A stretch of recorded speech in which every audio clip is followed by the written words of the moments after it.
Hi, this is Tony Robbins. Welcome to session number 1, your hour of power. Listen, I'm very excited for what we're going to share with you because I'm going to be sharing with you today, fundamentally, what changed my life years ago and the fundamental thing I do with just about anybody. I mean, what I do when I'm working with a president of a company or a young person, a pro athlete or a mom or a dad. Somebody wants to make a change, and we're going to go beyond philosophy into the real mechanics, the real strategy, the real tools. This is where it all starts. And to start this session, I'll tell you what I want to talk to you about. I want to talk to you about what's missing. Yeah, missing. What's missing from your life? You might say, wait a second, nothing's missing from my life, Tony. I'm on a roll. I'm here with you on the ultimate edge. I mean, my life is great. I'm just here because I like to improve a few things. Okay, I believe you. But if you're really honest, I bet there's something missing. And by the way, there's nothing to be embarrassed about that. We're so weird as a society. It's like we all want to be perfect. Something missing from my life? Nothing's missing. We try to cover it up even to ourselves. But I'll tell you how we know it. If you look around at most people's lives, there's this huge thing called stress. In fact, if you read interviews with people that do all these focus groups on politics, on business, on products, the number one emotion experienced by people in North America today, you know what it is? Anxiety. Not fear. Fear's not so bad. If you get fearful, your whole body kind of gears up and then something happens. Either you were fearful and you were right and you have to deal with the problem, or many times the situation gets resolved and you go, man, I was fearful and I didn't need to be, and the fear's gone. But anxiety is an emotion that most people carry with them every day.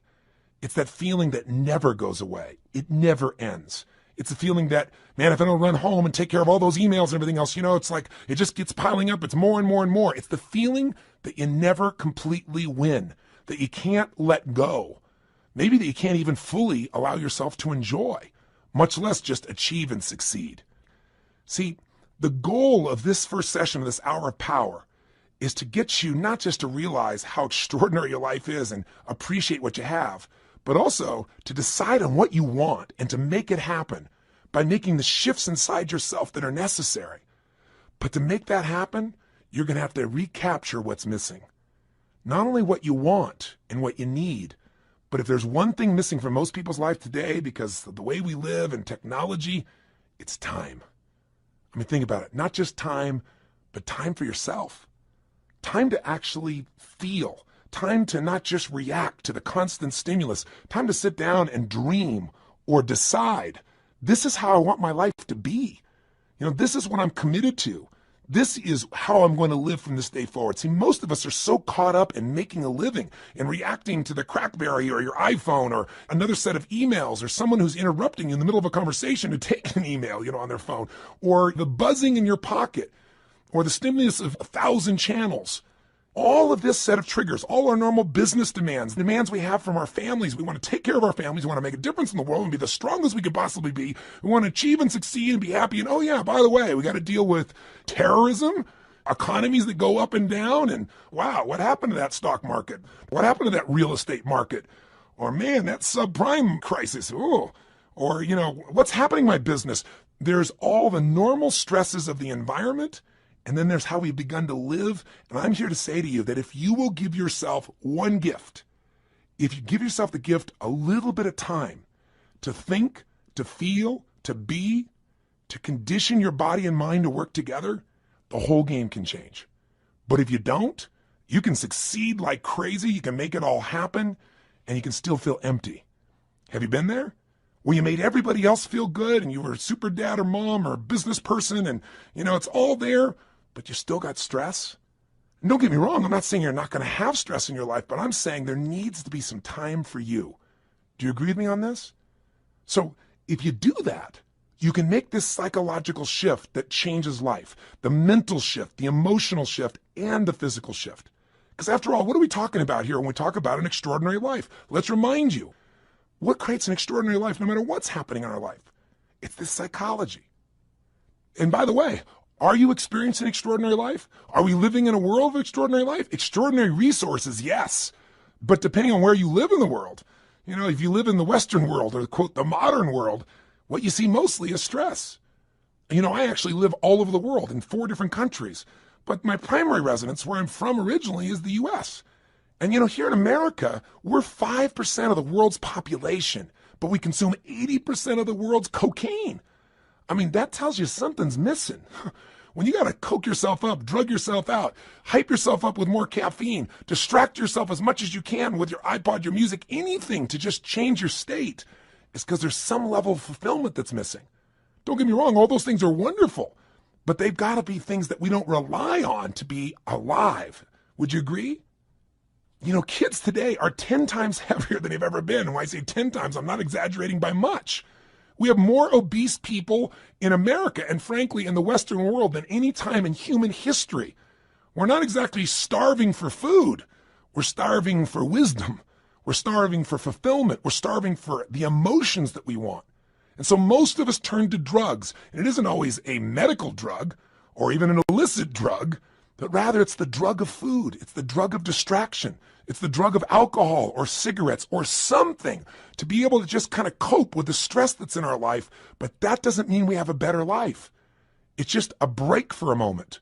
And then we re-enter that same world. Part of my goal here with you in the Ultimate Edge, and even in the beginning of this session, is to set up a new game for you that you design, that you can win, and that you can condition into your system so that when things get crazy, bam, you can go there. And it doesn't require you to go to some external stimulus to feel that aliveness or to feel fulfilled or to feel at peace or to feel your center.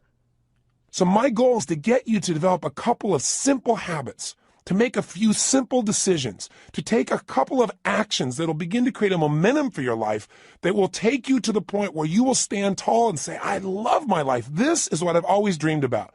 I am not willing to settle for less than I can be or share or create or give in my lifetime. And I want to take advantage of this incredible time to be alive, and I want to enjoy it to its fullest, and I want to make sure I contribute in a unique way. And 500 channels of television with nothing on but infomercials, and 8 million different forms of computers and music and email and instant messages and beepers and cell phones and remote access to the internet, none of that's going to transform your life.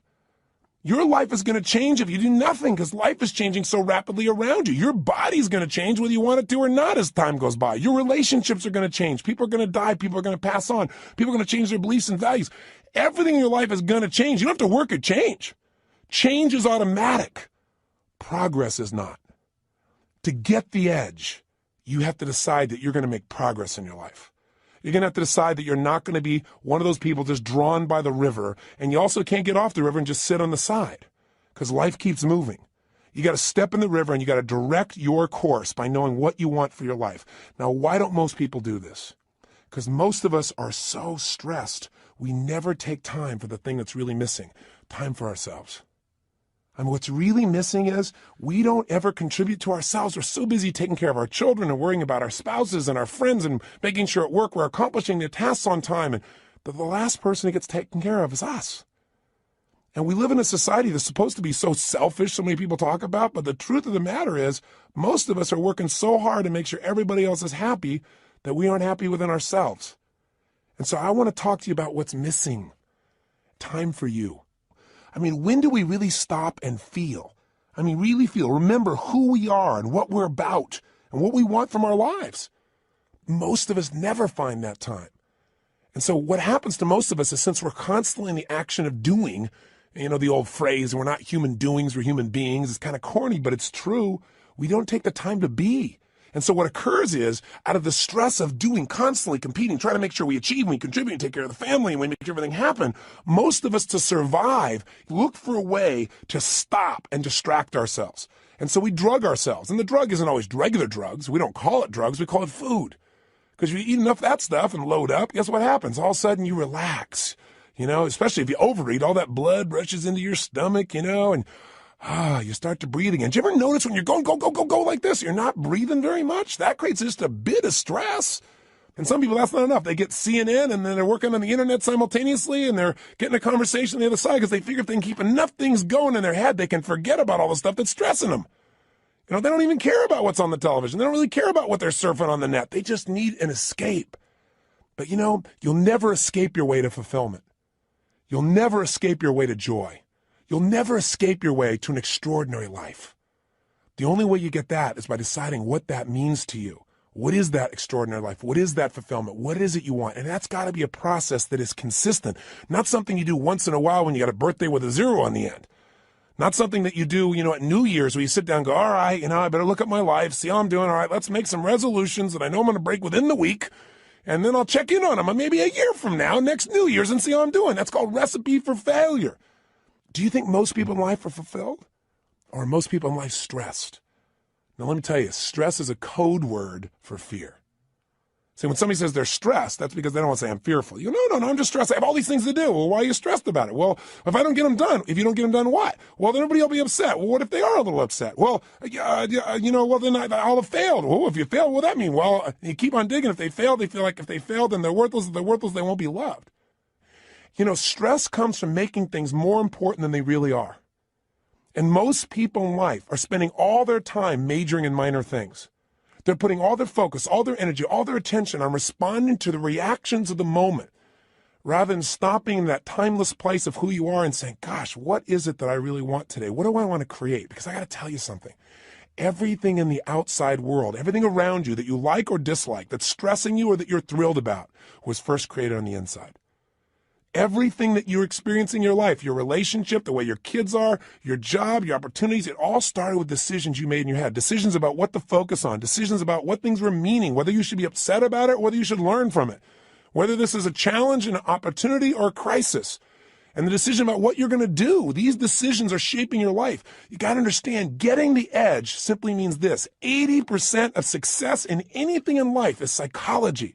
The ability to manage your mindset, your ability to find the opportunity in any situation. This isn't stupid positive thinking where you just sit around and, go to your garden and say, there's no weeds, there's no weeds, there's no weeds, there's no weeds. I don't believe in that kind of positive thinking. It's garbage. There's weeds there and you got to pull them out. But you got to have enough intelligence, enough psychology to say, I'm not going to see it worse than it is. Because, people say, I'm skeptical, I'm pessimistic. Oh, garbage, you're fearful. If you say you're skeptical or you're pessimistic, what you're really saying is, I'm afraid of being disappointed. I don't want to get my hopes up. I don't want to look naive. So I don't want to be hurt again. But I got news for you. If you're going to have an extraordinary quality of life, if you're going to get the edge in life, where the passion and the juice and the joy and the fulfillment and the happiness and the love and the family is, where the Quan is, like Jerry Maguire talked about, right? Where you got it all. You got the love, the respect, the connection, the contribution, the money, the fun, the fame, the whatever. Whatever your definition of the ultimate level of life, that edge comes when you master your mind and your emotions. But you know what? 20% of your success is mechanics, and they do play a role. And sometimes our mechanics are getting in the way of our psychology. Sometimes we've structured our life where there's no time to think or be. So you say, okay, if you ranted and raved, what am I supposed to do? All right, you start to kind of say, I should take some time for myself. Where am I going to find that? I got to get up. I got to take the kids to school. I got to make it to work. I get it all done. I come back home. I got to pick them up. I got to take them to dance lessons, to soccer. Well, then I got to work on my homework. Then I got to answer all my emails. When am I going to do this stuff? Stop. We all get what we have to have. That's it. The most basic principle getting the edge is for you to understand and for me to remember, for all of us to remember, we all get our musts, we don't get our shoulds. Everybody's got a list of shoulds. I should take time to work out. I should take time for myself. I should actually go on a diet. I should make more calls. I should just allow myself to listen to some music and meditate a little bit. I should do my taxes. But most people doing this stuff, they just what I call should all over themselves. And you don't want to should all over yourself.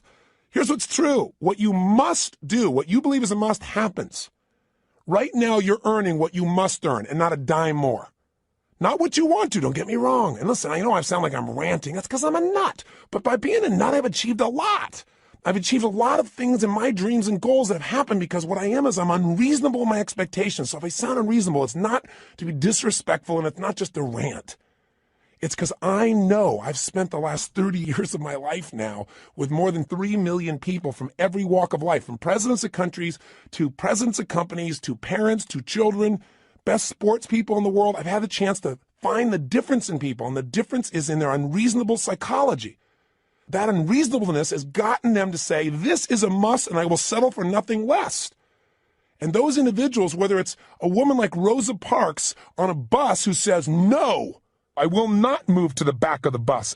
That was completely unreasonable. She had no way to back it up, and she changed the world. Or a little lady, tiny woman with no background, no education, no money, who decides she's going to change the world, Mother Teresa. A person who, by the power of her will, her psychology, her unreasonableness, by making it a must to help people that no one would help. By making that her must, she changed the world. When she died, every major leader in the world flew. 100,000 people lined the streets to watch a woman who supposedly had no resources. Unreasonable men and women shape the world. If you want to get the edge, you got to get unreasonable. The way you get unreasonable is you turn your shoulds into musts. And I'm here to tell you, you're earning what you must earn. You have the time you must have. You know, if you say to me, oh, you know, I really want a relationship, but I'm not in one, then your relationship's a should and not a must. What's really a must is you don't want to be hurt. It's a must not to be hurt. And if it's a must not to be hurt, you're not going to be in a relationship. Because if you're going to be in a relationship, there's going to be hurts. That's part of the nature of a relationship. But there's going to be more joy than you could ever imagine too. Right? The advantage. You want to get the edge? Get over your fear and tell yourself the truth. We got to take a specific time each day where you break away from the hypnosis of the culture that tells you to settle for less than you can be, that tells you not to get your hopes up, that tells you you should protect yourself, that tells you that basically your life cannot be what you dreamed about as a child.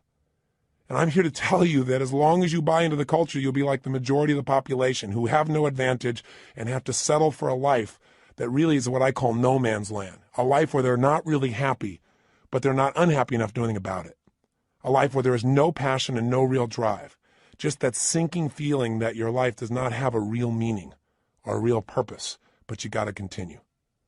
That's a place no one wants to live, and that's unfortunately where the majority of people live. Do you agree with me on this or disagree? If you disagree, I'm respectful of that. But if you want more, and if you believe that that's possible, and you're the kind of person that won't settle, then this is the first session in you reclaiming your power. It's the first session in you putting your foot down and saying, I will not be denied. It's the first session in you saying, my body, my mind, my emotions, my relationships, my finances, my career, they're not going to be perfect, but they're going to be extraordinary. And it won't be overnight, but what will change overnight is my expectations of myself.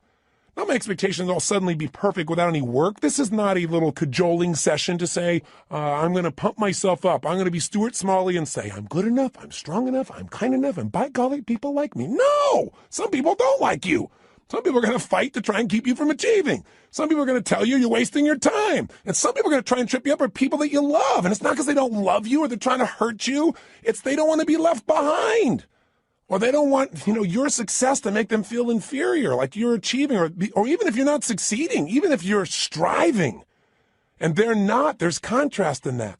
That's part of life. You don't have to think anything else is to be dumb, and you're not dumb, or you would have turned this tape off a long time ago. So give this thing to somebody I don't like. This guy's crazy. I am a little crazy, but you got to be a little crazy. You got to be a little different. You got to be a little weird in your expectations of the rest of society, because if you agree with everybody else, you're in trouble. Somebody told me a long time ago, find out where the masses are going. Go the opposite direction. Your chances are better. You don't want to be part of the hypnosis of a culture that settles. Not if you want the advantage in life, not if you want the edge. And again, the edge is living life on your terms. It doesn't mean the edge over something or someone else. It means living at the level of life where life is fully worth living, where that meaning is there. So how do we do this? What do we need to do today to start this process? Well, the first thing we've got to do is understand what creates that extraordinary life. And we've already identified it. An extraordinary life does not come from more money, because lots of people have lots of money and they're still miserable. They're unhappy. They're unhealthy. Their relationships are weak. And there are people who have no money whatsoever who are totally happy and fulfilled. It's not coming from having a great relationship. That doesn't give you extraordinary quality of life. How many people have an incredible person who loves them totally, but they don't feel loved? Or they feel loved by them, but they still feel like their life is meaningless or worthless because they haven't achieved enough. They haven't done enough. Their body's not strong enough. Their kids haven't accomplished enough. See, it's not going to come from money. It's not going to come from relationship. It's not going to come from your job. It's not going to come from getting a raise. It's not going to come from anything but you finally stopping and understanding that the quality of your life is in direct proportion to the quality of the emotions you're in on a daily basis. If you live in frustration, if you live in resentment, if you live in anger, if you live in rejection, if you live in self-pity, if you live in those emotional states, the quality of your life, no matter what happens, no matter how much money you get, no matter how many people think they love you, no matter how much you achieve, will be worthless. If you live in a space of gratitude, if you cultivate the emotion of passion, if you cultivate the emotion of excitement, of love, of compassion, of drive, of hunger, of ambition, of appreciation, of grace, of humility. In those states, it won't matter what happens in your job. It won't matter what challenges come, because they're going to come. I mean, it's only a matter of time. You'll have another one soon. We all got problems. Problems are a sign of life. And the way we deal with them determines the quality of our life. And the way we deal with them is, where do you spend your time emotionally? Where are you? That idea of an extraordinary life only comes from an extraordinary psychology, which is a mindset that allows you to find an empowering meaning in whatever life gives you. I mean, I meet people all the time that are so upset over the littlest things. And you meet somebody who's terminally ill and you don't even know it. You don't even know it. You find out later on from somebody else. They're so happy. They're so excited. You talk to them and say, how do you do this? And they say, listen, to me, it's not how long I live. It's how I live. I'm here to live fully while I'm here, while I'm alive. I'm going to get upset about little stuff like that? I have a friend that was shot down in Vietnam, was locked up for 7 years. His name is Captain Jerry Coffey. And Captain Coffey and I have been friends for several decades now, but I'll tell you, the greatest thing he did that allowed him to make this one of the best experiences of his life, which is ridiculous as that sounds, he really experiences and believes, is because he developed a set of rituals while he was in that prison that allowed him to take control of his body, his mind, his emotions, and to this day, they live inside him. One of the most valuable things of this session, the reason we call it this hour of power, and the shortcut to it, by the way, is called 30 minutes to thrive, or at least 15 minutes to be fulfilled. Everybody's got 15 minutes, is a set of rituals of what you're going to do with your body, your vision or focus, your emotion, your language, that will gear you up to be able to handle anything. Where literally whatever happens, you'll be able to say the same thing about that aspect of your life as Jerry Coffey said about those 7 years. See, in any moment in time, you can be upset about anything. Because what's wrong is always available. I mean, if there's nothing wrong with you, if you got kids, there's something wrong there. I promise you. Just look. Or there's something wrong with your spouse. There's something wrong with your boss. Or there's something wrong with the world. There's something wrong in Africa. There's something wrong somewhere. What's wrong is always available, and so is what's right. If you don't consciously decide what you're going to focus on every day and make it a priority, then weeds grow automatically. You don't have to plant weeds. They're automatic. You don't have to worry about gravity. Something's going to pull you down unless you use your will to stand up and move. You go, well, it's just natural to be down all the time. Well, then it's natural to lie on the ground, right? But how we have an extraordinary life is we resist the natural forces. I remember years ago when I met Norman Vincent Peale. He was amazing. He was 92 years old, and he was doing a seminar. And I was 32 at the time. And I thought, gosh, only 60 more years of this. And so I said to him, I said, Norman, what are you doing still going out here doing seminars at 92 years old? And he was so cute. He turned to me and he said, Tony, there's still a few negative people out there. I started laughing. I said, you're the best. And I said, tell me, what's the most important thing you want people to understand when you're talking? He said that problems are a sign of life. He's the person I got that from. I said, what do you mean? He said, well, everybody's talking about how they don't want any problems. He said, but the only people that have problems are people that live in cemeteries. And I said, I heard that somewhere. He said, well, yeah, I said that in 1936. I said, my God, he's been around a while. But the reason I tell the story about him is the idea of resistance. He said to me, when he first met Gene Tunney, who was the heavyweight boxing champion of the world back then, he said, I went up to Gene and I said, Gene, how do you get muscles like that? And Gene looked at me and said, do you really want to know, or are you just asking? And Norman said, actually, I was just asking. But he said, I didn't say that to him. I said, yeah, I want to know. And he said, Gene looked at me. He got really intense, put this grimace on his face. He made his bicep really huge and showed me the size. And he said, I get this? Every day I push against enormous amounts of resistance. And my pushing against that resistance sculpts these muscles. They expand by demand. I thought, wow, expand by demand. That's pretty cool. And Norman looked at me and he said, I thought about that for a long time. He said, you know what I realized? He said, I realized that God gives us problems because problems are the resistance that we have to push against to sculpt our character, to sculpt our souls. And he said, if we didn't have any problems, we don't have a life. And I thought, he's right. The only thing I want is a better quality of problem. In the beginning, I had the problems like, how do I eat? How do I take care of myself? Then in my business, how do I get someone to show up? Then it was like, oh my God, we can't get a big enough stadium. These are quality problems. I have to remind my team of that. But the reason I tell you that is whether it's a problem or whether it's an opportunity, it comes down to focus. If you're in a lousy state, everything's a problem. When you're feeling strong, when you're in that place, when you feel alive, then all of a sudden what used to be a problem is like, we can handle it. But if you don't do something every day to get yourself in that state first, and you first get hit with stuff, I promise you, you're not going to deal with it the same way. So let's get right to the point here. If you're going to have an extraordinary life, that life where you are juiced, then all that means is you're going to have a life where the primary emotions of your life are the ones you want. See, it doesn't mean that life works out every way you want. Sometimes it rains on your parade. Sometimes the events of your life you can't control, but you can control what it means to you. And when you control what it means to you, you have the ultimate power of your life. You have the edge, the ultimate advantage. See, I'll give you an example. Did you see that movie that won the Academy Award, Life is Beautiful? It's a story of a man who has an extraordinary life. Not because he has more money than anybody else, not because he's in a situation where everything is easy, but because he's alive. He has this joy about him. And by the way, if you've actually ever met Roberto Benigni, the man who plays this character, you know that he lives this way day to day. You know, he was authoring this thing from himself. He's such a joyous guy. And when he won the Academy Award, you never saw so much emotion. He was like a little boy, and everybody loved it because nobody else has the guts to be that way. Or they've forgotten what it feels like to just feel, to be alive. What makes him extraordinary? An extraordinary psychology, an extraordinary mindset, an extraordinary way of looking at the world. And in the movie, the man has that, doesn't he? And who does it affect? Everyone. Everyone within the realm of his influence. His wife feels like the most cherished person on earth, and so does he. Because when you give that kind of love and that kind of joy, people give it back. It's infectious. His son seems so happy, and they're in the middle of the Nazis taking over their country, and if you know the story, I won't run it, you know that they get picked up. And there's such a connection amongst the family that the wife is not being sent away, and she gets on the train with them. And they're in the middle of this camp. This man with his extraordinary psychology figures a way of looking at the situation for his son, presenting it so that his son sees it as a game. Isn't life a game anyway? Instead of this horrible situation. And because he has that perspective, in the end, his family survives. See, if you want your family to survive, if you want them to succeed, if you want them to have joy, if you want your kids to have a lasting love, if you want to be able to give gifts in your life and not just take care of yourself, then you got to have an extraordinary psychology within yourself. It's not where you live physically, it's where you live internally. There are two worlds, the inside world and the outside world. We can't totally control the outside one, but we have absolute control of the inside one. But you know what? Most of us are too busy to take any time to check out and see how it's going on in here.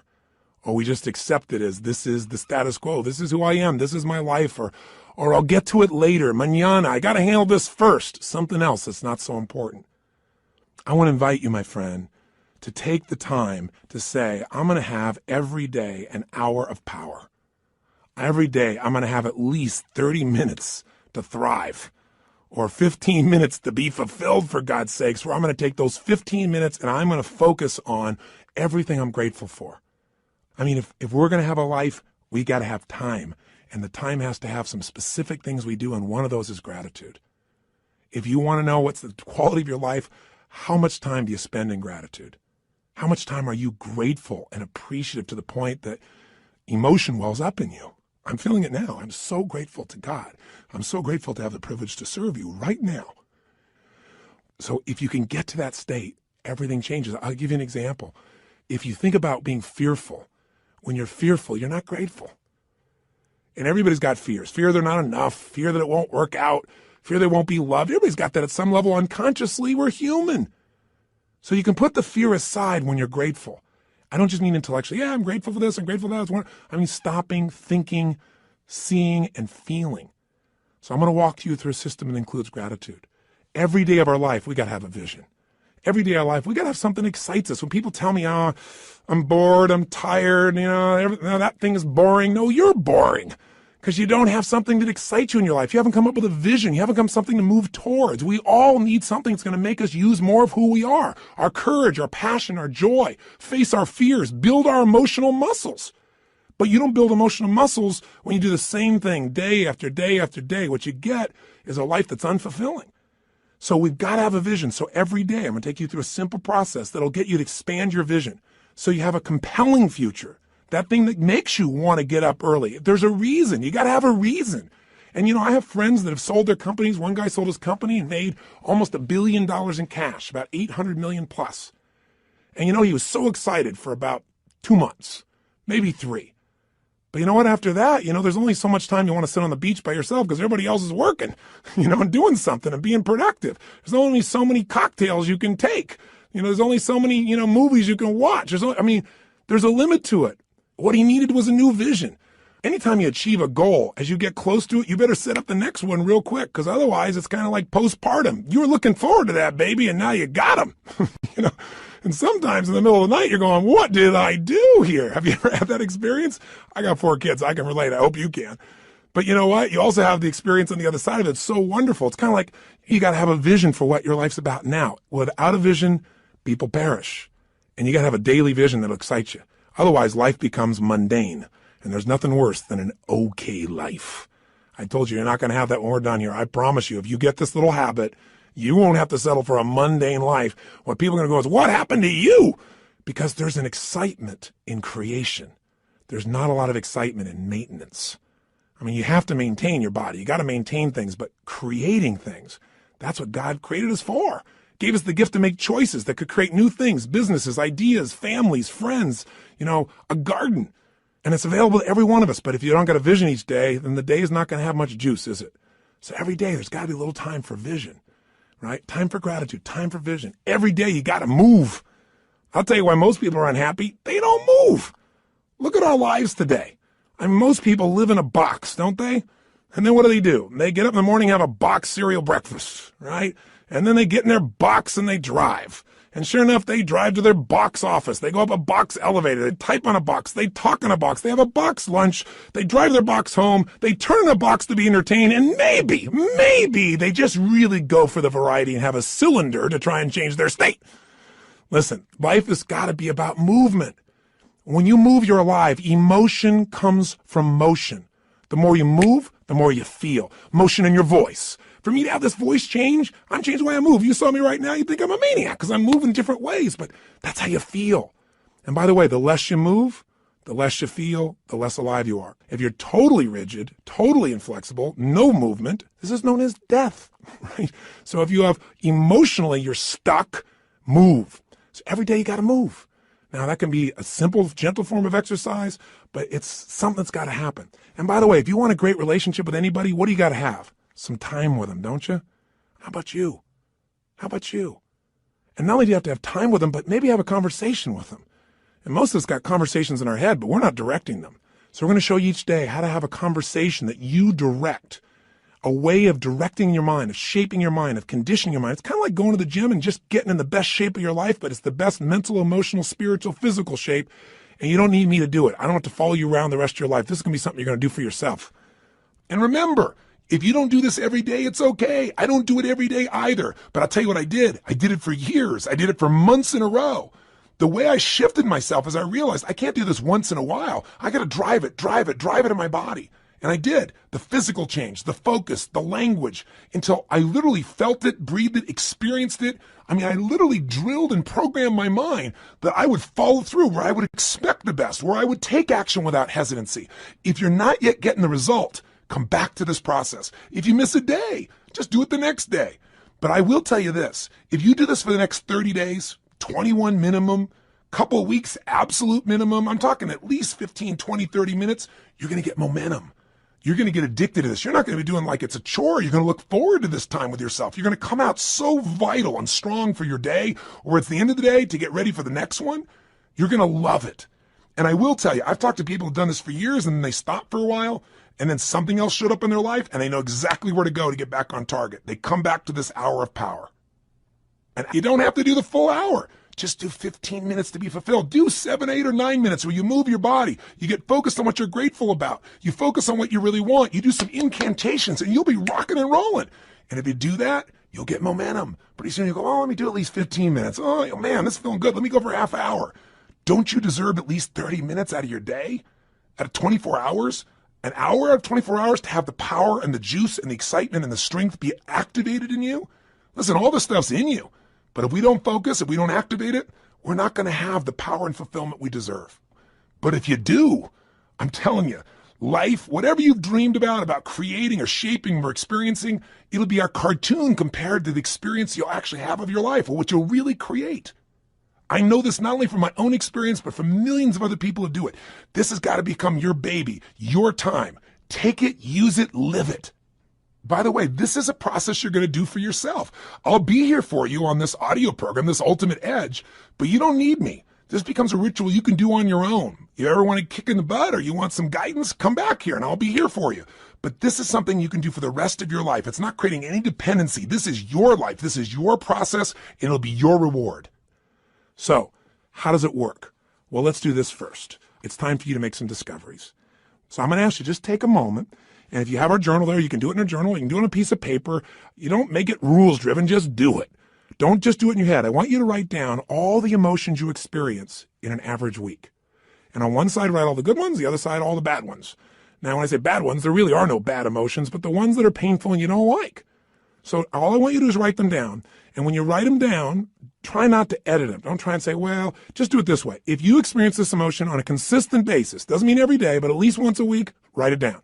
The ones you consistently feel, not the one once in a while you feel this feeling, because what this is going to tell us is where you're really living right now. This doesn't tell me your income. I don't care. But I care about what you're passionate about. I care about what hurts you. I care about what you love. I care about what moves you. And you do too. And you don't even have to tell me the what's. Let's just figure out the feelings first. So please take a moment right now, because now we're going to begin to stop talking and we're going to start the process of doing. First step here is let's figure out where you are. Write down now, on one side, all the emotions you consistently feel in a week that are positive. On the other side, all negative. So stop the tape right now, or if it's a CD, just pause it and get yourself to this right now. Go ahead. Are you still listening? I'm not going to continue until you do this. Come on here. You got to get the right. Don't just listen. Okay, if you're in your car and you say you can't do it, then turn off the CD or tape, stop it, pause it, and do it in your head at least. Or pull the car over. You're worth figuring out where you are. Cars are going to go by. You're going to drive the rest of your life. You're still going to get there. It'll take 3 minutes. Come on, be one of the few who do. Pull over. That's it. Pull over right now. Sit down and write this out just for a second. I promise you it'll be worth it. Go ahead and do it. Do it right now. So now you have some emotions that you really want. How do you create them? And you have some emotions you don't want. How do you get rid of them? What if I told you you literally could change how you feel in an instant? Well, you know this is true from your past experience at times, right? There are times where you're totally upset and then something got your attention and now you're laughing. You know, people can be literally at a funeral and they're in a terrible place and all of a sudden something cracks them up. I mean, it's pretty rare, but it has happened. People can be in a place where they're in the worst situation and somehow they find all their determination. How to do that specifically is what I want to show you real quickly now. And I'm going to give you a quick overview of it, but I'll give it to you in 3 parts. 3 things you need to feel anything. These are the reasons why you feel anything. In other words, if you feel sad or upset or frustrated or depressed, there's only 3 reasons. And if you change any one of these 3, you're going to change how you feel. And if you change all 3, you'll change how you feel completely. If you're feeling happy, if you're feeling excited, if you're feeling euphoric, if you're on a roll and you want to know why you feel that way, yeah, maybe great things are happening in your life, but there's a reason why you feel that way in this moment. Sometimes you have great things happen in your life and you still don't feel great. So how do you do that? There's 3 reasons. 3 things have to be in place for you to feel great. I call these 3 reasons the triad because there are 3 patterns that if you do these 3 patterns in your body in a certain way, you'll get a certain result, and it's like a recipe. You do one recipe, you get one result. You do another one, you get a different result. You get one kind of cake or another. So let's give you an example. I have an initial seminar, an immersion, where in one weekend, people get massive momentum to change their life. It's called Unleash the Power Within. It's a chance in a weekend to really step up and say, I'm going to transform it. I don't care if it's my body, my emotions, a fear, my job. It's time to do it. And we put people in an environment for 3 days of total immersion. That is a blast. And people come out transformed. That process, though, very often, one of the first things I'll do is I'll ask people, what do you really want? Just I'll take people in the audience. We got 1,500, 2,000 people in that type of program usually, and they'll say, oh, well, I want to make, $1 million. I want to make $1 billion. I want to help my kids get through school. I want to have more confidence. I want to lose 57 pounds. I say, okay, great. Why do you want these things? If you lost the 57 pounds, if you made the $1 billion, what are you going to get? And sooner or later they'd say, well, if I change the world, it'll make a difference. And I'll say, yeah, but what will that give you? And eventually say, well, it'll make me feel good, like my life had meaning. Or they'll say, if I lost 47 pounds, I'd feel more sexy or I'd feel more energetic. Or they'd say, if I made this money, I'd feel freedom or power or secure. Whatever it is you want, you only want it because you think it's going to give you a feeling. And the truth of the matter is you can have that feeling right now if you just change these 3 patterns I'm going to tell you about. So the first pattern that determines how you feel is not the event, but what you do with your body in this moment.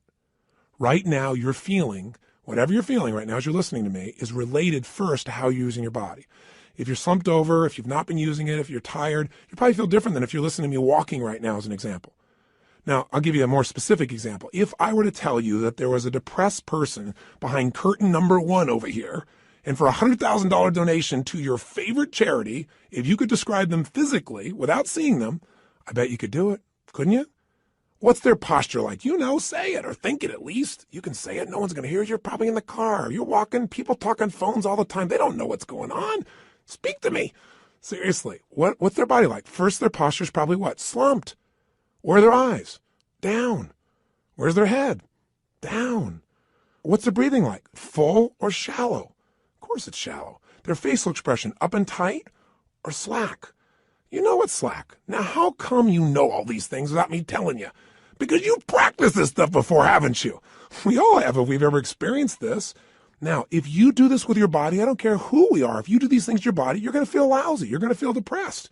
Now, if you change the way you use your body, if you put your shoulders back, if you breathe, if you use your voice in a different way, if you move or gesture at a different tempo, it's hard to feel depressed in that way.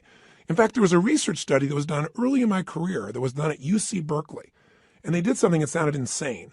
Traditionally, if somebody's depressed, if they go to a traditional psychiatric approach, today we live with a philosophy that depression is merely a Prozac deficiency.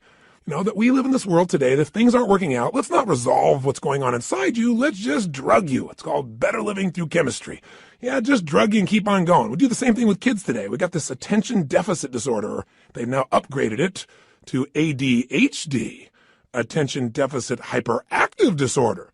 This couldn't be the fact that kids are overstimulated, don't get enough focus or attention, and don't know how to use their energy in a world where things are going so slow when they're learning in school compared to how they are on the internet or on MTV or anything else. It must be that we should drug them into submission so they get as slow as us and we're comfortable. It's an interesting way that we look at life today. The truth of the matter is these kids are using their bodies in ways that aren't acceptable, but they're not being directed. We go for the quick hit. We want the instant solution, even if it isn't the long-term solution that makes us more healthy. You can get a solution, but it may not be sustainable in a healthful way. The bottom line is, in that approach, we usually drug people. So at UC Berkeley, they tried something different. No drugs. Did something you're going to think sounds so stupid. Here's all they did. They came up with a simple approach. They took people that were clinically depressed. This means you achieved high levels of depression. You've got certification now. You are clinically depressed. You are an achiever at the depression level. This means you've practiced this pattern on a regular basis. And they took them, and by the way, I know I'm sounding obnoxious right now. I'm not trying to make depression sound like these people are terrible, because I felt it in my life a long time ago too, but I don't go there anymore because I know exactly what creates it.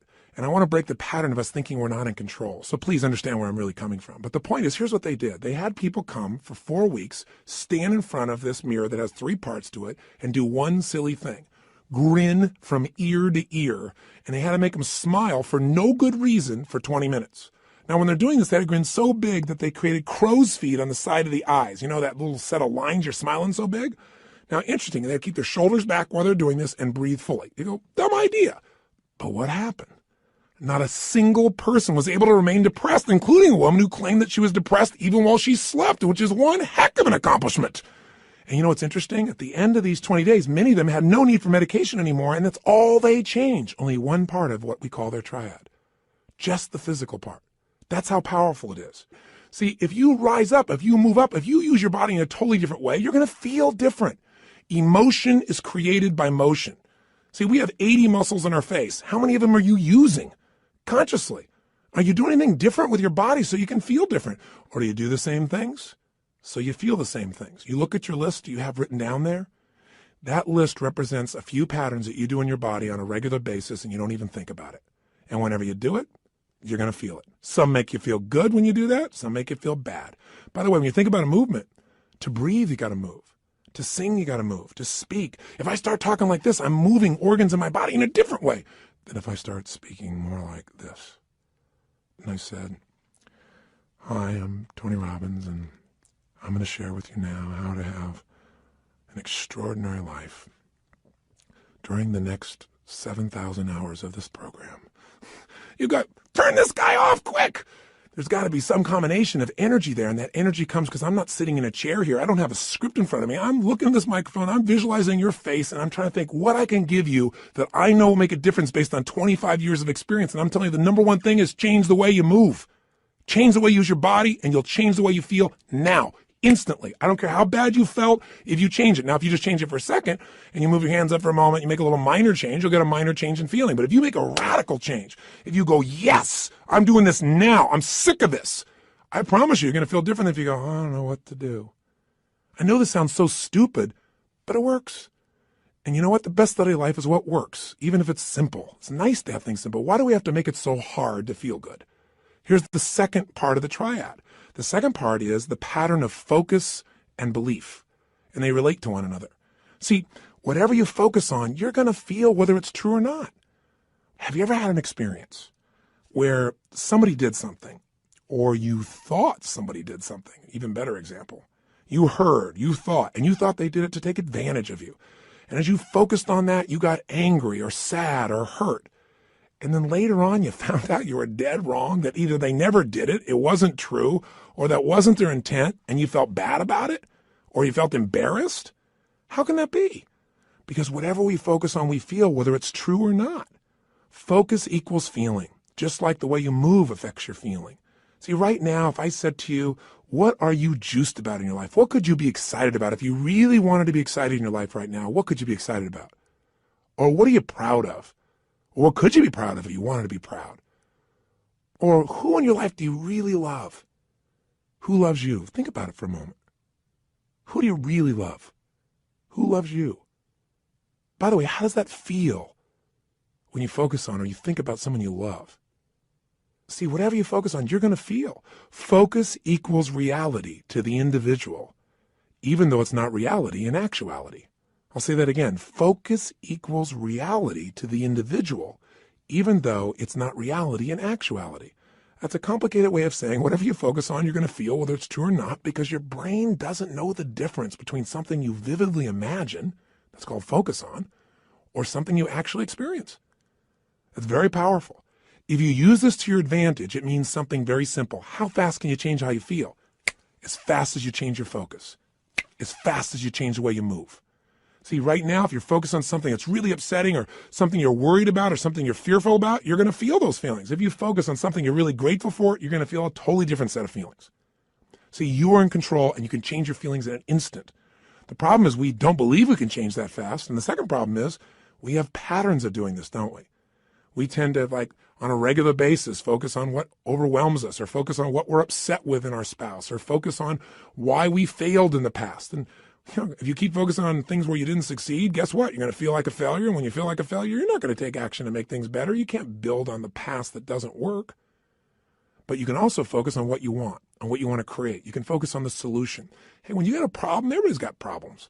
But 95% of your time has got to be spent on the solution. 5% of the problem. Most of us spend all the time describing the problem more and more and more and more detail. And we wonder why we feel overwhelmed. Focus is the secret key to changing, and you can do it in an instant. One way to change your focus is to change the third thing, your language patterns. See, all day long, we're thinking. What's thinking? All day long, you're asking and answering questions with yourself. Should I do this? What does this mean? Why is this? Where is this going on? That's what initiates thinking, is a question. You know what the problem is? We have patterns of questions we ask that don't serve us. Some of us ask questions like, how come this always happens to me? Well, it doesn't always happen to you. But if you ask a lousy question like that on a regular basis, your brain goes, because you're an idiot. How come I can never lose weight? Well, you can lose weight, but ask a lousy question, ask and you shall what? You receive. How come I can never lose weight? Your brain says, because you're a pig. Come up with a better question for God's sake. See, questions direct us. Questions are a form of language. And if you want to change your life, one of the things I have people discover is what questions you're asking. And also, what phrases do you say a lot? Because phrases hypnotize us. We have certain words by themselves that'll change the way you feel. If somebody says to you, hey, listen, I think you're mistaken about that. You might have one feeling. They go, you're wrong. You feel something very different just by the language. If somebody says you're lying, you have a whole different feeling, don't you? One word can change the way you feel when someone else speaks it to you. The words you select powerfully affect you. And I don't mean just being positive and doing the Stuart Smalley thing where you got positive self-talk, right? And you say, I'm good enough, I'm strong enough, and by golly, people like me. No, I mean noticing the habit of the words and the emotions they create. And then third part of language is the phrases that you say with such emotional intensity that you start to believe them. We call those incantations. An incantation is like, if you remember studying mythology, a sorcerer would tell a prince over and over again a phrase over and over again with such intensity that he'd be hypnotized and he'd think that he was a frog. And so, of course, he was a frog. That's what he experienced. We experience whatever we focus on. We feel whatever we picture. We feel whatever we say to ourselves. We feel whatever we do with our bodies. Those are the three patterns.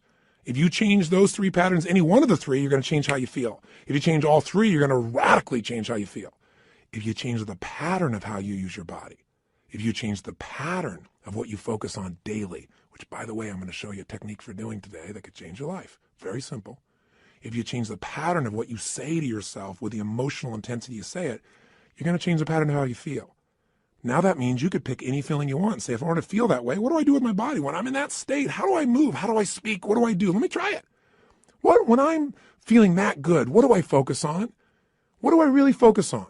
And by the way, what does it mean to me when I focus on it? Because you can focus on something and one person looks at it and says, because that happened, that's why I can never be close to another man or woman in my life. That's why I can never trust again. And somebody else had the same experience. And they go, because that happened, you know what? I've learned so much about myself. And because that happened, I appreciate the person I'm with now so much.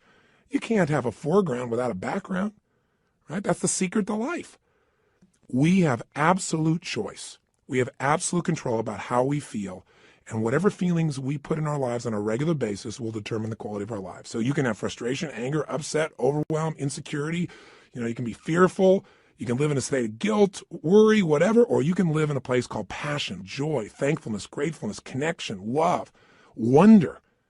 And if you create those emotions on a regular basis, are you going to have a different life? You bet you are. Okay, so how do we take these three understandings and make it so we don't have to think about it, but we actually, on a regular basis, condition ourselves to have the great emotions we want and get rid of the emotions you don't want? Well, first step is awareness. See, next time you start to feel like, I'm so frustrated, I'm so angry about this, notice what you're doing with your cheeks. What are you doing with your mouth? What happened to your breathing just now to do that? What's happening to your eyebrows? Are you tightening your fingers in your hands? Because we all have very specific things we do to get into our version of anger or frustration or tired or overwhelmed. Does that make sense? Just notice what's happening in your body. Say, okay, I'm not breathing. That's a clue. Let me start with a little change there. My mouth is so tight, I can't even talk. That might be a clue why you're a little uptight. So loosen your jaw.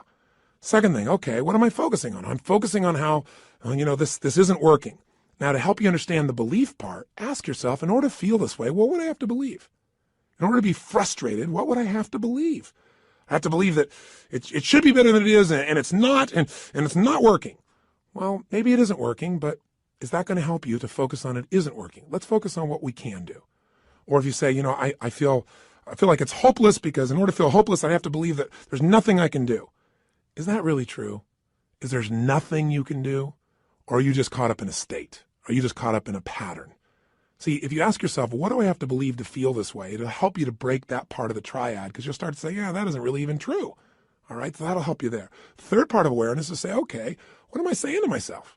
Why do they do this? How come they always do these things? Why don't they ever listen? Well, I'm asking a lot of lousy questions because they may listen sometimes, but I'm saying they don't. I'm saying it with total intensity. Of course I'm going to feel bad. Let me change what I'm saying. Let me change what I'm asking. How can I turn this around? What do I need to focus on to make this work? What's the truth here? Maybe I can't control it all, but I can control what it means to me. What does this really mean? If you just have that awareness and you break your pattern, you can get out of a negative emotion in a moment. Then you can say, well, how do I want to feel? To feel like that, what would I have to focus on right now? What would I have to believe? I have to believe, I can turn anything around. I may not like it, but I can make it happen. It's just another challenge that God's given me to sculpt my soul. Throw it at me. That's what this is about. Now, here's what you can do that'll make this part of your life. You make it a simple ritual. When you use the word ritual, some people think of something religious or something, hocus pocus. Rituals, a simple word for rituals would be habits. But I think rituals is better because every person has rituals whether they know it or not. In fact, your rituals equal your results. If you look at your life and let's say your body is not where it wants to be, I promise you, whether you know it or not, you got rituals. What do? You start your day the same way each day. I'm sure you start your day by first going on a wrong walk or exercise approach. You eat really consciously. That's why you're overweight, right? Wrong. You may be starting off at Starbucks, and then you're going for that muffin, and then you're rushing off and not really taking care of yourself. And so your body never gets the right start. And what do you end up doing when you get to the office? You have a set of rituals. Whenever people are failing, they have rituals that cause them to fail to achieve what they want. Listen, if you come home and the first thing you do when you go home is you go straight into turning on your email, and flip it on, or you flip on the news in the background, and you do all these different things. If the first thing you don't do, people have rituals in their relationships. What's yours? What's the first thing you do consistently each day when you go home? I know every day's different, but there are some overall patterns, aren't there? I mean, people who have a great relationship have a very different ritual than people that don't.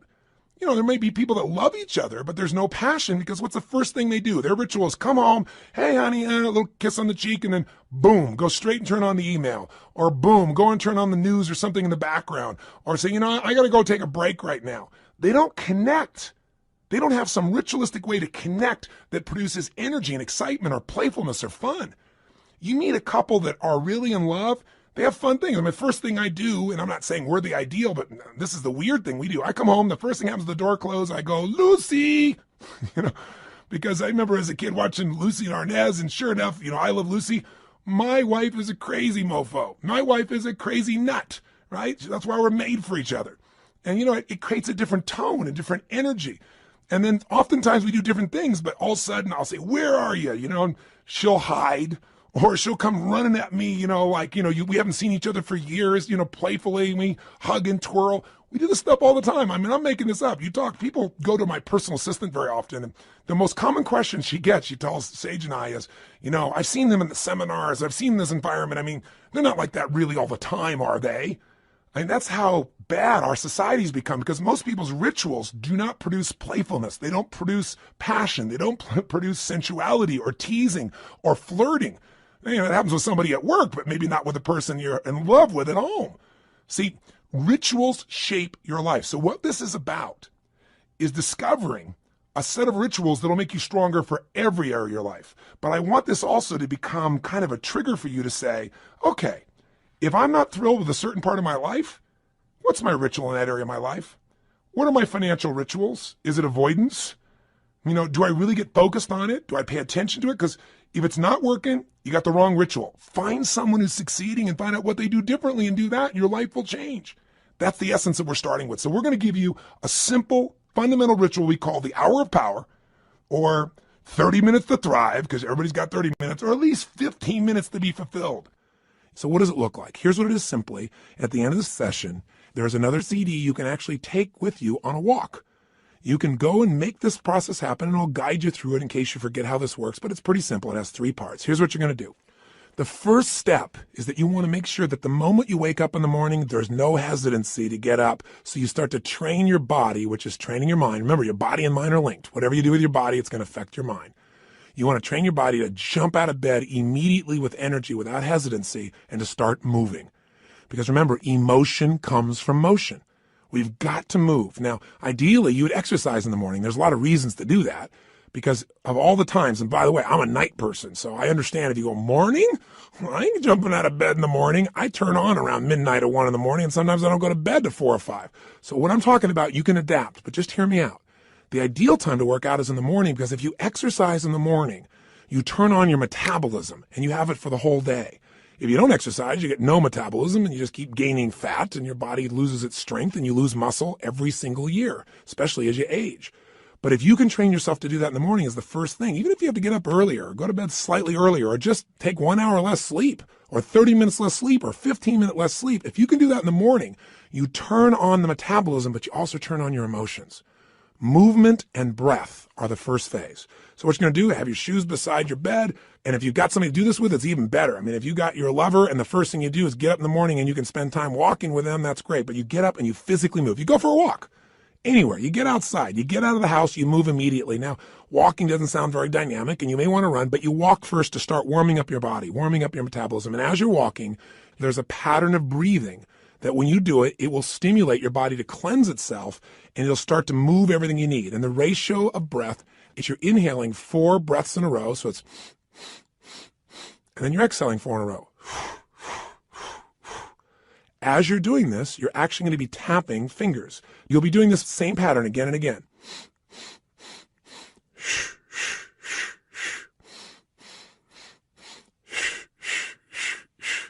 This pattern of breathing will alter your state. You will literally, after doing this for about 5 minutes, begin to feel radically different. Now, you're going to inhale through your nose, as you probably heard, and exhale out your mouth. Now, this is something called breath walking. There have been studies done on this at MIT, and it literally alters brain functioning, but you don't have to know the studies to be able to feel what it does in your system. So all you're going to do is for the first 5 minutes, enjoy yourself. Get up. You don't have to worry about, oh, I got to run right now. My back's sore. You just get up and you start to walk. You walk for about 5 minutes with this breathing pattern. Step 2, you get grateful and you begin to visualize. So in phase 2, what you're going to do now is you're going to cultivate the emotion of gratitude. What you're going to do very simply is, remember I said fear disappears when you're grateful. The minute you're grateful, you're rich. When you have everything in your life to be grateful for and you don't feel that emotion, you got nothing. You're poor. So this has to be a daily emotion. It's like the antidote to all the stress, the antidote to all the frustration. But you got to cultivate it, because if you go into a state of depression on a regular basis, pretty soon your body goes there automatically because it's conditioned, it's trained. It's like what we call anchoring it. By going into that physiology, by breathing, and by visualizing. So what you're going to do is you're going to focus on and ask yourself, what are all the things in my life I'm grateful for while you walk? So you're outdoors, you're moving, so your pattern of physiology makes you feel good. Now, as you're moving, you think about everything you're grateful for. And I usually start with a circle. I start with myself right here and my wife, Sage, and I think about all the things I'm grateful to God for in my life, my health. I start to think immediately, okay, my family members, and I think about them and I send love to them. I make this spiral of thought going out. And then I think about my close friends and my close business associates, and then all the people I get to serve through my work in the world. And I just expand it. You think of moments you're grateful for. You know, a moment that I had with my son where he shared something with me that just made me cry. It was so beautiful. You know, there are moments in your life. So what are we doing? We're moving and breathing. That's changing your physiology. We're being grateful. That's a focus. And so now you change your focus. And now what you focus on is everything that you really want in your life, but you focus on it from the state as if it's already been achieved. I honestly start just giving thanks for it as if it's done. I am so grateful that that business deal has come together the way it has. So what I do is I begin to see it as if it's already done. Because remember, your brain can't tell the difference between something you vividly imagine and something you actually experience. So I see it. I feel it. I think about it. I feel the emotion as if it's already achieved. The more you can program your body and your mind and your emotions that something's achieved, your brain can do things you're unaware of. And if you focus on what you want continuously, you'll move towards it. Whatever you focus on, you move towards. Most people are focused on what they're afraid of. So as an example, when somebody's out of control in a car, they immediately look at the wall they don't want to hit. And of course, as they look at it, they steer right into it. The same thing happens in life. Wherever you focus, that's where you go. Don't focus on what you fear. Focus on what you want and make it real. The more certain you are that what you want can happen, the easier it is for your brain to figure a way. When you say this is important, your brain starts noticing anything that'll get you to what's important. And if you believe it's already happened, you know enough about life that when you have that kind of certainty, your brain will find the way. Now you start focusing on today. What do you want to create today? You think about meetings you're going to have. What do you want to make that happen? Instead of going, oh, I got to go to this meeting. What do I want? Most people think about what they have to do. Think about what you want to do. Who do you want to turn on, excite, make happy? Who do you want to make laugh? What do you want to achieve there? What do you want to accomplish? See, the more you can see it in advance, you got to remember, everything that's in your outside world started in your inside world. Everything in my life, my kids, my businesses, this conversation with you started as something in my head, and now it's real. The same is true for you. You got to create in your head first the way you want it if you want it to show up in your life the way you want it. Most people create in their head what they don't want, and so, of course, they keep manifesting what they don't want. So even for this day now, focus on what do you want to create out of this day. Think about what's coming up. How do you want it to go? How do you want to feel? How could you respond? And just get yourself juiced about the day. So now what you need to do is incantations. So if you're walking, as you're walking, you can be doing this. You can even be doing it with the same breath you started with, or you can be going, I love my life. I love my life. I love my life. You go, that sounds so positive, thinky tone. But you know what? If you do it over and over again, you're going to be vibrating. I've done incantations my entire life. It's how I've conditioned myself. 25 years ago, when I first started speaking, I was 17 years old. I'd made some changes in my life really quickly, and I started sharing it. And I didn't have speaking skills, but I had a state. You know, when you're in state and things just flow, it's just like having a conversation. You don't have to think about it. It comes out of you. But I made myself get in state because I was fearful. So I said, I got to focus on how to serve, not on am I going to do a good job. I need to focus on giving, not on how am I going to do. If you focus on how you're going to do, you're going to get worried.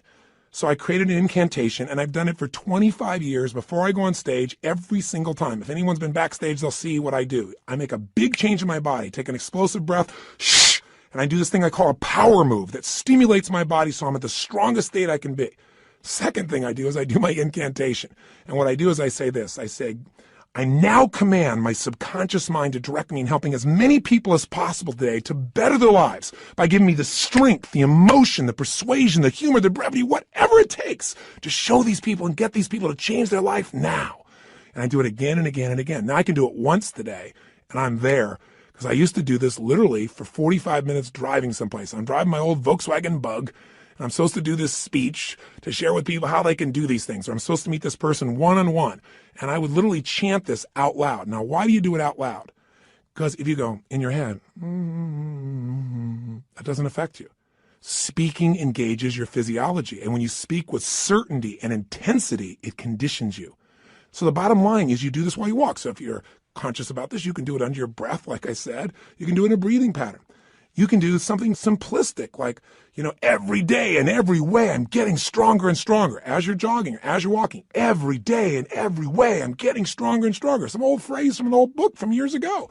Anything will work as long as you say it with intensity. Every day and every way I'm feeling happier and happier. Every day. And you say it again and again.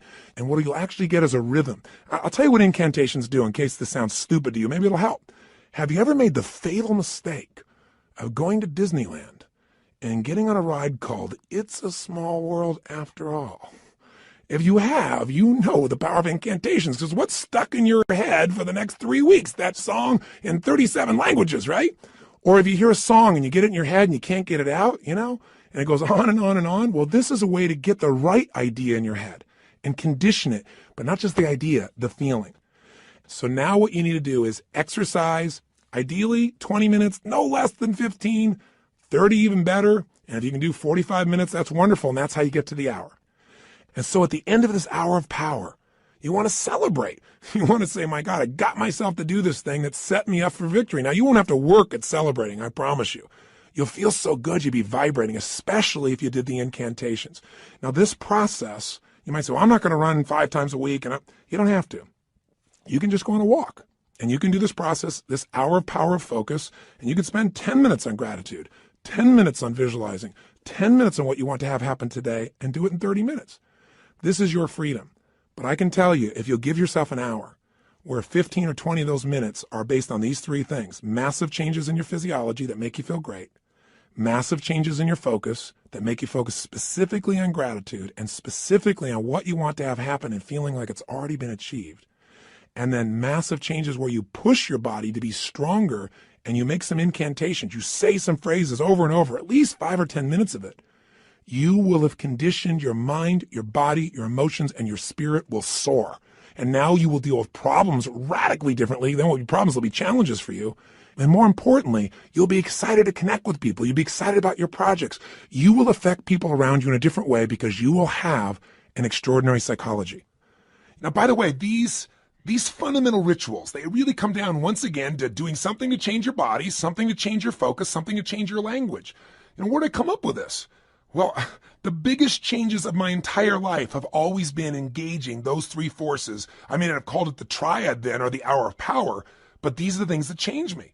When I was in my very early stage of my life and my mother and father got in this major conflict and my mom got really upset, so she kicked my father out, and you get a sense of who was the power in the relationship by that description, don't you? But the bottom line is she thought I was on his side, so I went out next. And it was Christmas Eve, and I had to figure out how to survive. And so one of the things I did was I stayed at some friends' houses. I dealt with, I lived a pretty intense and crazy life at that stage. I was 17 years old, and I was working as a janitor. And I worked in a place called San Marino, California, and I was living in a city called Azusa.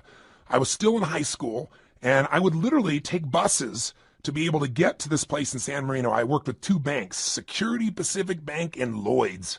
And I love being a janitor because I could work in the middle of the night and you got paid for results. Instead of lollygagging along, man, I kicked butt. I went in there, put, the equivalent of my iTunes on, but in those days, it was this big 8-track portable player. That shows you how ancient I am.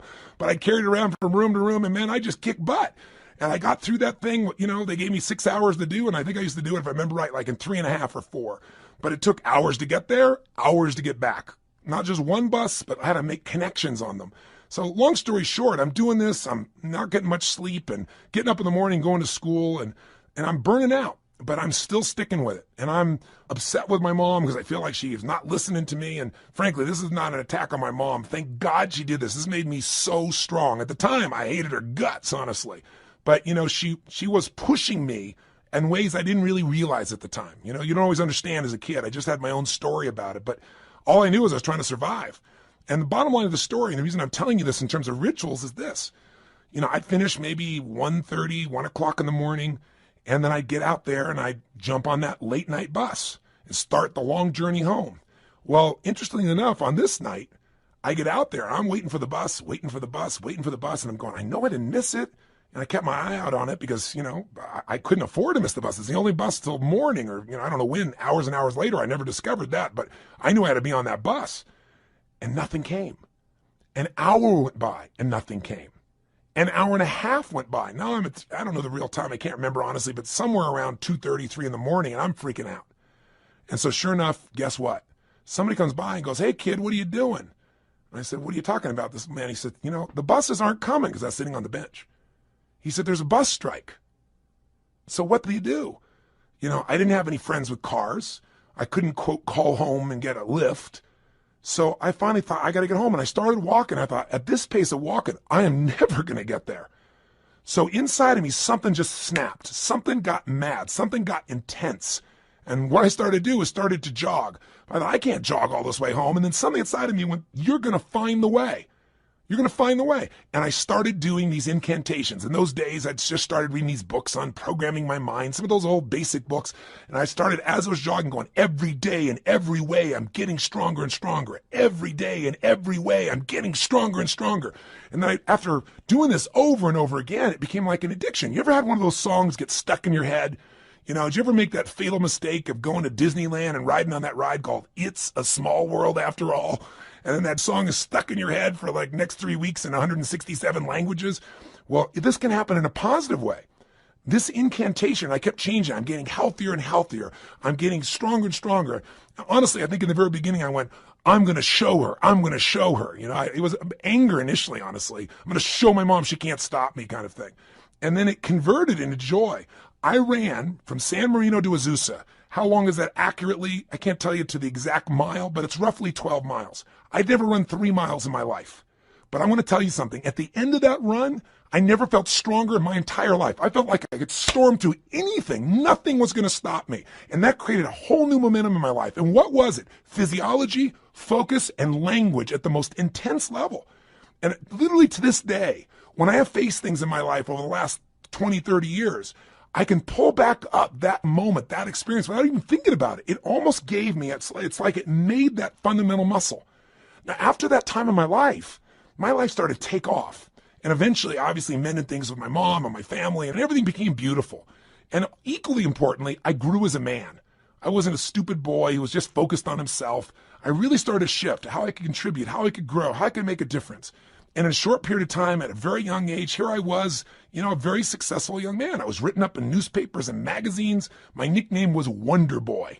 My ego started to grow real big, And the interesting thing happened was I then got beyond my comfort zone. I started feeling that third pillar. I didn't call it then, but I started feeling these inner conflicts.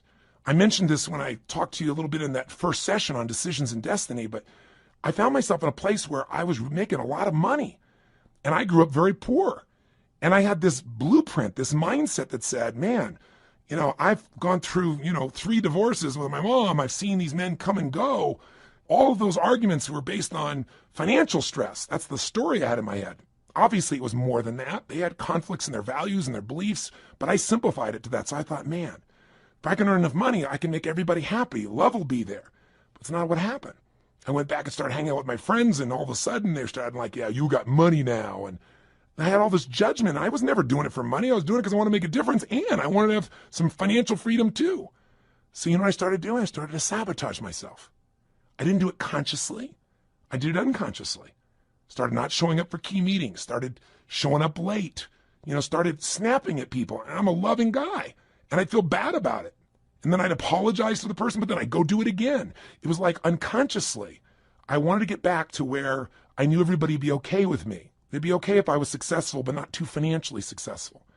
And the bottom line is, if you've heard the story of my life before, people come up and say, how did you change your life? When you're back there in Venice, that's where I was. I lost everything financially. I moved into this cheap little, one-room bachelor apartment, not a bedroom, just one room. I was living in that room. I had my little cooking plate I had. I used to wash my dishes in the bathtub. 2516 Pacific Avenue, apartment 3A, if you ever want to check it out. I literally went back there years ago and knocked on the door to see who was living there and see if I could help them out, see if lightning could strike twice in the same place. That's a whole nother story I'll tell you sometime. But the point is, I found myself in this place where I was waking up each day feeling sorry for myself. My life was a mess. I was watching television all the time. I was eating to try and fill myself up because I wasn't filled up emotionally. And I gained 38 pounds in about 2.5 months.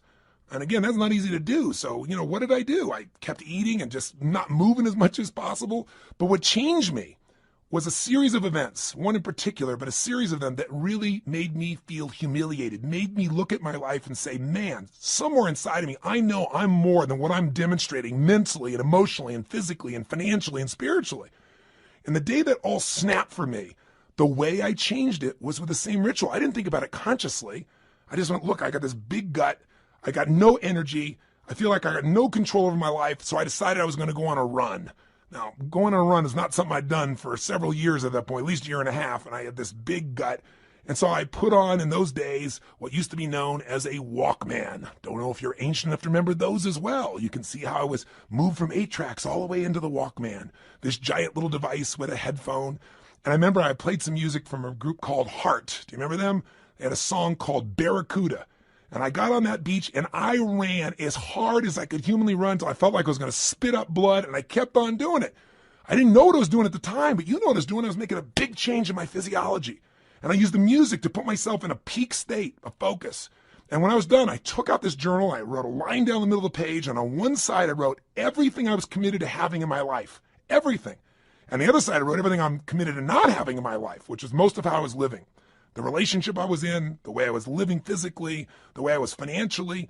I didn't even know how I was going to change, but I had an absolute vision for what I wanted. I was in a peak state physically, and I started doing incantations. I started doing these. I started going, God's wealth is circulating in my life. His wealth flows to me in avalanches of abundance. All my needs, desires, and goals are met instantaneously by infinite intelligence, for I am one with God, and God is everything.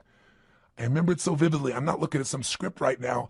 I remember it vividly because I did it day after day after day. And I didn't just say these over and over again. I visualized God's wealth is circulating in my life, and I see the wealth of God coming to me in the form of love and joy and connection and making a difference. His wealth flows to me in avalanches of abundance. And I'd imagine avalanches of joy, of happiness, of impact, of money, of love, of fun, everything. I'd image it. I'd feel it in my body as it was happening. God's wealth is circulating in my life. His wealth flows to me in avalanches of abundance. All my needs, desires, and goals are met instantaneously by infinite intelligence. And I would say it with that intensity and see it. For I'm one with God, and God is everything. Over and over and over and over again, till I would wake up thinking these thoughts. God's wealth is circulating in my life. I would feel this connection to God. I'd feel this connection to nature. I'd feel this sense of abundance. And sure enough, whatever you focus on, where focus goes, energy flows. I started looking for answers. What did I do? An hour of power. And I continue to do this today. Anytime I want to strengthen myself, and sometimes I'm not even trying to strengthen, I just want to get in the state of momentum, I go and do my hour of power. And I do it different ways, but it always includes a change in the physiology, my focus, my language, my sense of vision and gratitude. And I can do it different times and create all kinds of variety and use music and elements, but it never leaves me. And by the way, I promised to tell you exactly what Pat Riley did. I said, how did Pat, when he lost the second game of the NBA championship, 2 in a row, and he's looking at his players and he sees that they don't believe they can turn this around. And all the media saying only 2 teams in history have ever been able to come back from 0-2 and win the championship. And you don't have a historic team here. It's not like you have the greatest players in the world on your team. He's hearing all this. How do you find a way to find that internal certainty that could get him to not only believe, but do what's necessary to maximize his ability as a coach? How do you find enough certainty that he could transfer that to his team? He did his own version of Hour of Power, does it to this day.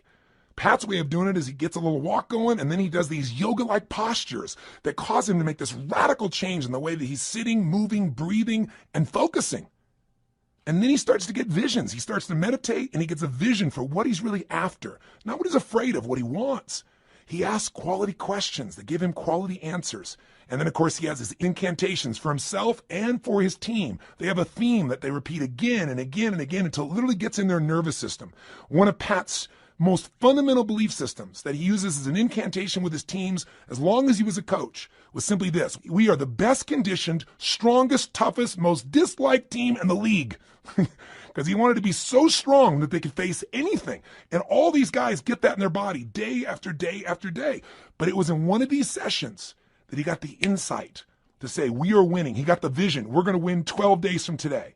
And then his second hour of power, he got the insight. Okay, I'm going to get these guys to have certainty because I'm going to tell them they're only bringing 1 suit. We're not booking any other hotel rooms, only 1 night. There isn't going to be a 7th game. We're winning on the 6th game, and we're even going to book the venue for victory here in Miami that night when we get home. I mean, I'm going to box us in. He got that out of an hour of power. And then the sharing of the experience of Martin Luther King's writings that came on his 3rd day of hour of power during this process.